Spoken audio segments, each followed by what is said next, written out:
Oh, thank you so much for having me. I've been listening in today and have just really been inspired and very moved by your talk. So thanks. I like to joke that I'm from the other Cambridge. So Cambridge, Massachusetts. And all the teachers I know, at least in the US, are feeling exhausted, burnt out, and stressed. And I include myself in this list as I teach and I work with teachers and I see teachers as clients. So, one person that I was seeing yesterday put it succinctly, and she said, "We are all COVID teachers and we teach COVID kids." And by that, she meant we've all had a hard time. We've all experienced loss and disruption, and we're at the end of our collective ropes. And we're worried it's been too much to bear, and we've all had it. I was doing a little research, and what I'm finding is that teachers, kindergarten through 12th grade, are considered to be the most burnt out employees in America. And as I'm sure you know, not only are we dealing with the normal stresses, we're dealing with the terror of school shootings, which is impacting both teachers and parents.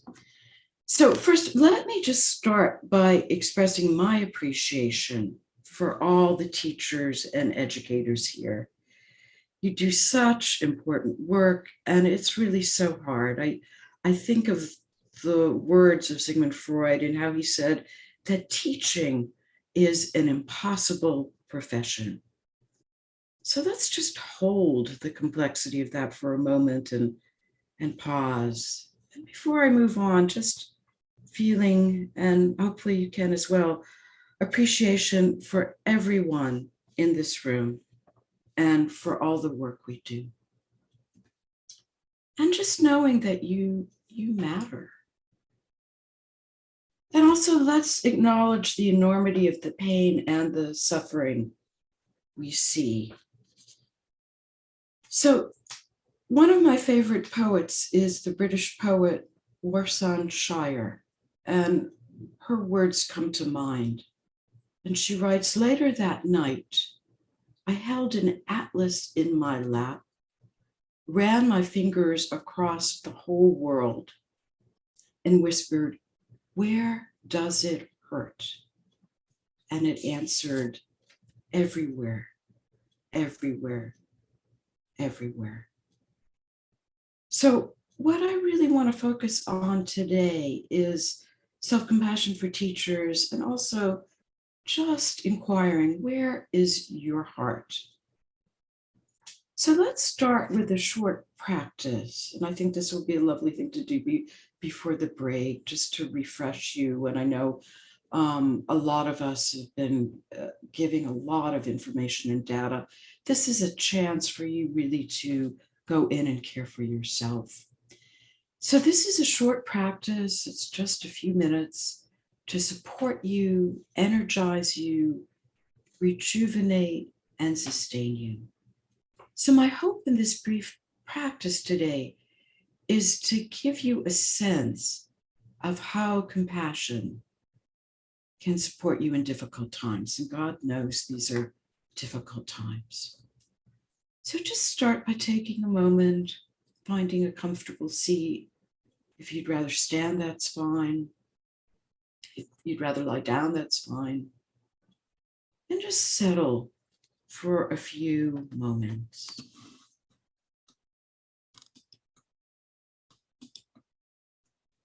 And know that you matter. Just take that in.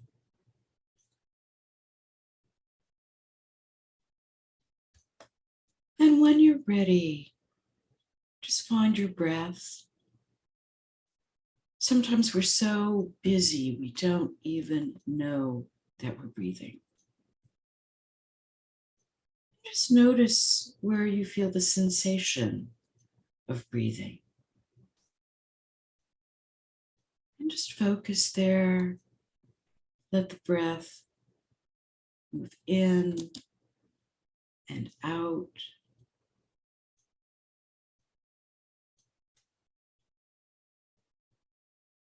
And then just let yourself feel one breath fully.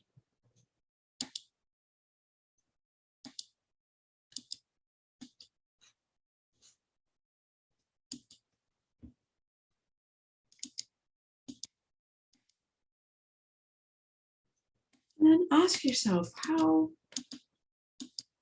do I know that I'm breathing? Tune into any sensation in your body and just get in touch with what you're noticing. Are you hungry? Are you tired?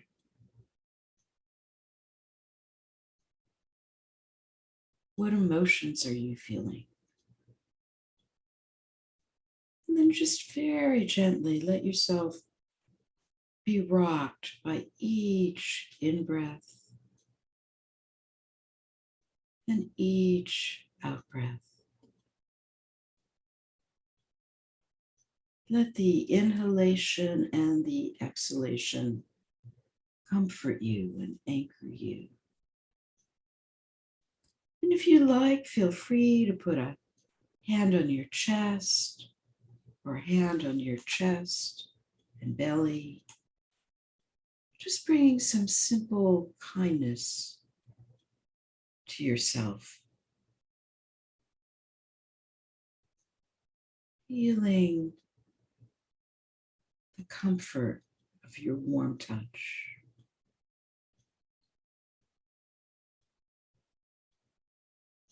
And then just take 3 breaths.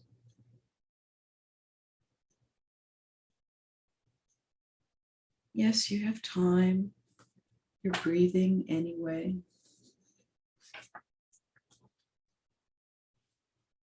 And giving yourself permission to tend to yourself, to be kind to yourself.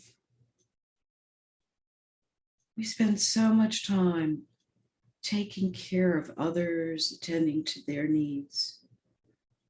So take a moment and just ask yourself, what do you need?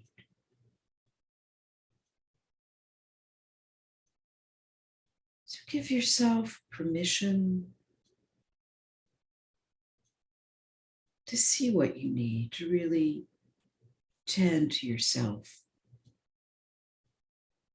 and to hold your needs with dignity and with tenderness. And then when you're ready, if you like, to stretch, take a moment, take a deeper breath.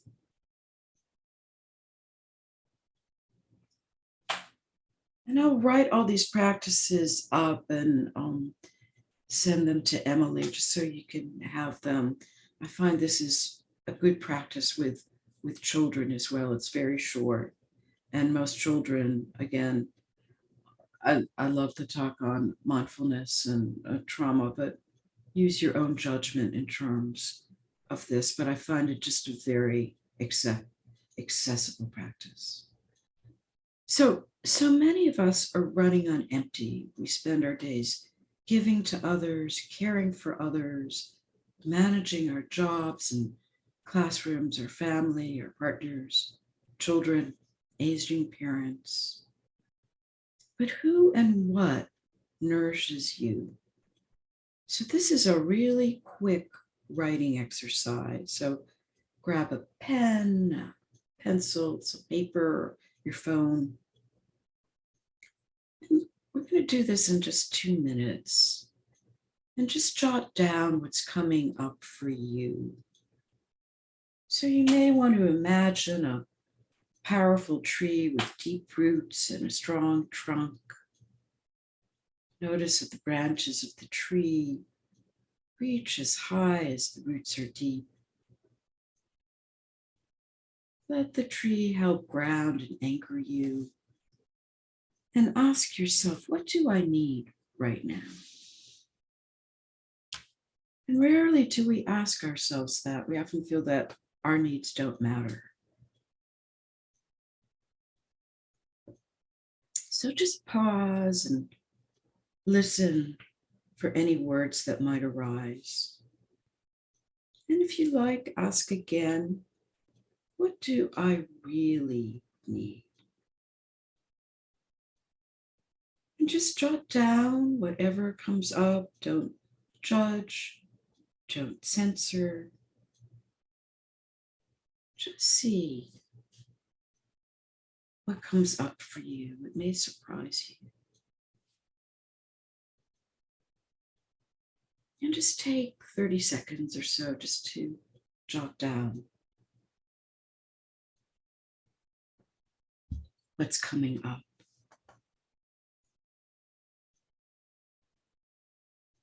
And I'll be quiet.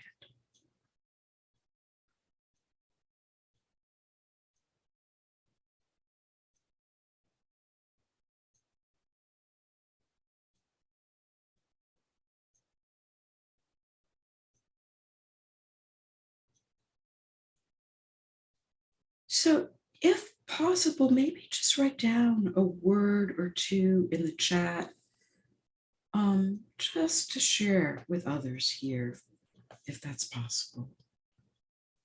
And you can just look at what comes up while I move on and really try to stay within my time limit here. And maybe during the break, you can chat with colleagues as well. So Aristotle, the philosopher, once instructed, educating the mind without educating the heart is no education at all. And I can't think of any better way to educate the heart than to practice compassion for ourselves and others. And this can be simple. It doesn't need to be involved. It doesn't need to take up hours each day. And we can start the day with a simple intention, which really makes explicit what we already do as educators. Our purpose is to be of some benefit to others and to dedicate ourselves to others. And even when nothing makes sense, this makes sense. We can always come back to this. It's the most basic motivation, and it's the care we have toward others and the wish to be of service. So at the beginning of the day, when you wake up, as you get out of bed, you can set the intention to dedicate yourself to being generous and open-hearted and benefiting others. And at the end of the day, you may want to take a moment to renew and check in with yourself and say, may everything I have done today with all my skill and my good intentions be dedicated to benefiting others. May my actions in some way be of benefit. So people complain that they have no time to meditate, they're too tired, family obligations, lesson plans, emails, phone calls, etc. But no one is too busy to have a thought in the morning and a thought in the evening. So let me just close with a simple restorative practice that's called 4 restings. It's another way to nourish yourself so you can care for others and guard against burnout. And again, I'll write all this up and send it to you so you can have this if you like. And this is a Tibetan practice, and it calls us back when we're challenged or when things are difficult.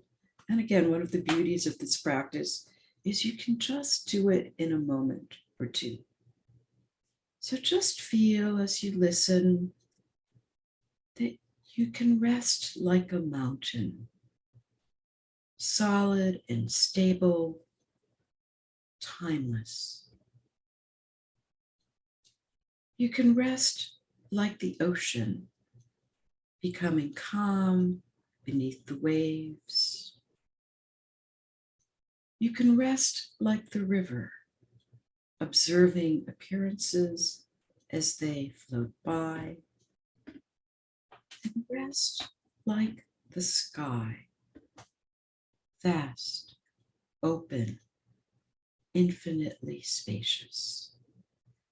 And let this practice bring you home again if you've had a hard day or if you feel burnt out. And again, I love to give practices that we can do in just a few moments. So let me end with these words from Ella Arnast, who's a writer, an activist, a teacher, and a parenting expert. I find them to be a balm in hard times. Do not be dismayed by the brokenness of the world. All things break, and all things can be mended, not with time, as they say, but with intention. So go, love intentionally, extravagantly, unconditionally. The broken world waits in darkness for the light that is you. So I wanted to make sure you had all the time you need for your break. Thank you so much for coming. Thank you for your lovely comments in the chat. And again, thanks for inviting me. And I hope this was restorative and hopeful and uplifting. So it's been a total pleasure to be with you. Susan, thank you. That was really, it was lovely to have some restorative practice.